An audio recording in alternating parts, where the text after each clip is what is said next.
What's the character of that Yeah. step? It's interesting because just as the five stages, you don't skip a stage, the order doesn't change, you don't leave things out.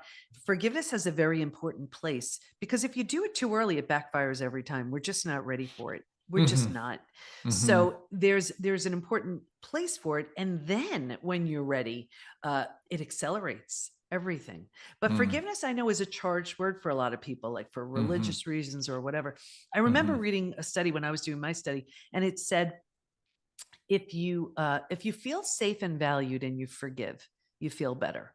If you Hmm. do not feel safe and valued and you forgive, you feel worse. And I said, well, what would that look like if we upped it a notch and changed the word forgive to reconcile?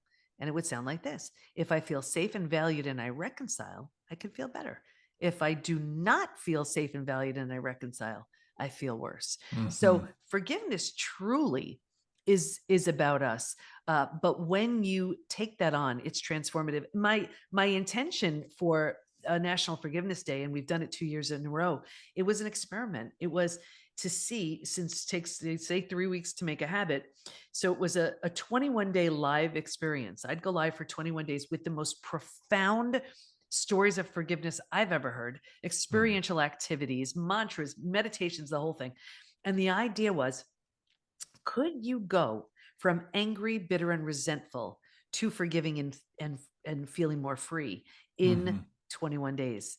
And Hmm. it was incredible how we had this tracking system, and now it's available as a program, uh, nationalforgivenessday.com.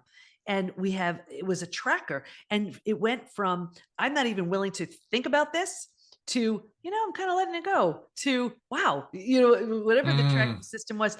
And within a Hmm. week, we had people making phone calls to a sibling who stole their whatever, and they were letting it go. It was beautiful, Hmm. beautiful. and Hmm. um and it was just something that it was so great to see, because withholding forgiveness, the physical damage we do just in doing Hmm. that, right? I Hmm. mean, it's like that saying, drinking poison and hoping the other person dies. That's really Hmm. what we're doing when we're Hmm. hanging on. But when it relates to betrayal, so many things have been taken from us. Holding on to, if we forgive or not, sometimes feels like the only thing we have control over. So there are Yeah. definitely reasons why we do that, but it's not in our best interest. Hmm. Hmm.